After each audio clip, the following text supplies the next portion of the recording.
As in, maganda po talaga siya. Syempre, pipili na lang kayo kung anong tela gusto niyo. Kung super kapal, kung bagsak ba, kung manipis ba. Depende on your parang occasion na paggagamitan ng pants. Pero this pants, guys, is not wide leg at hindi rin siya flare pants. Ang similarity lang po nila ay yung fabric lang ginamit. It is the same.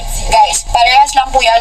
Best-selling fabric po natin, knitted. Okay? Pero hindi po sila same ng design ng wide leg at flare pants. Ito yung pants na sobrang pinaghandaan namin talaga na maging perfect siya, na parang comfy, yung parang halos wala kang suot. Go for this. And guys, to give you parang heads up, parang same siya dun sa brand na nag-viral na pants. Pero, inano pa namin to, classify na namin to kung ano yung bet namin na mga forma ng pants. So, for example, this one, yung waistband, hindi yan same dun sa Japan brand, pero same na same yung idea.